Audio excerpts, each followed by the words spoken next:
Today comes from Maxine.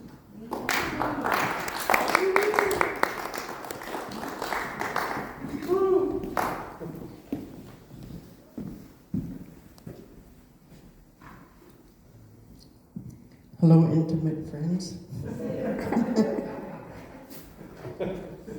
Okay, my reading is from Joel Goldsmith, The Thunder of Silence. And he was brought to my attention from the Unity Church. A minister had a library and she says, you need to read Joel Goldsmith.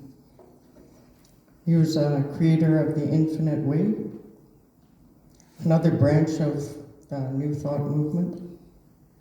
And the book was published in 1961.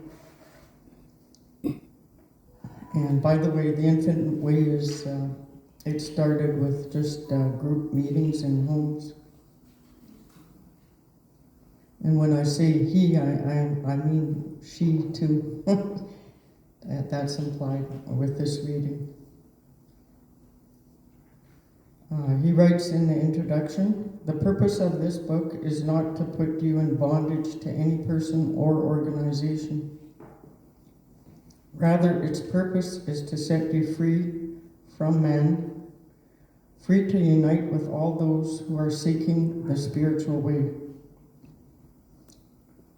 but in bondage to none, belonging to nobody, owing no man anything but to love one another. That is a real freedom. Nothing less than that freedom can house God. Do not believe for a moment that God can be in anything, not even in the infinite way. For it is only a system.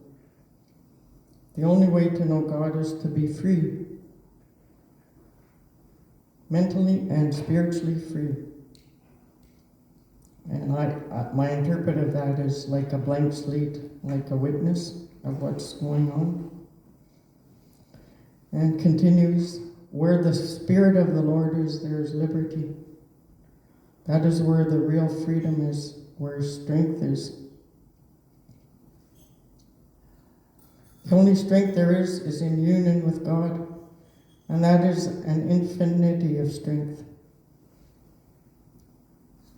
Union of the human variety changes with the changing and unstable world.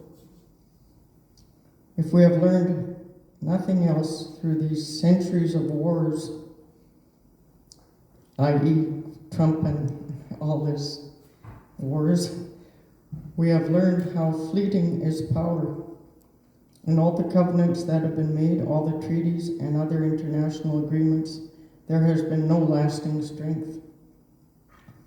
The only real strength there is in conscious union with God and in the realization of the true nature of spiritual power.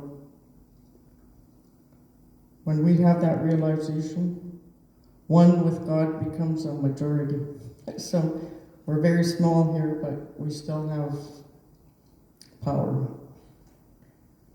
One individual having the spiritual understanding of the nature of God becomes a law of harmony, health, and supply onto hundreds of thousands of people all over the world.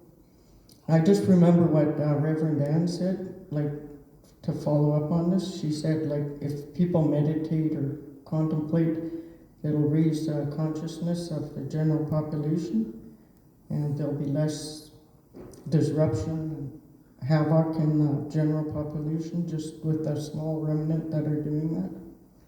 So he's saying the same thing. That is where the strength is, in union with God. So I just encourage you to practice some of this meditative contemplation. It's more like just sitting in silence. The thunder of silence. Thank you.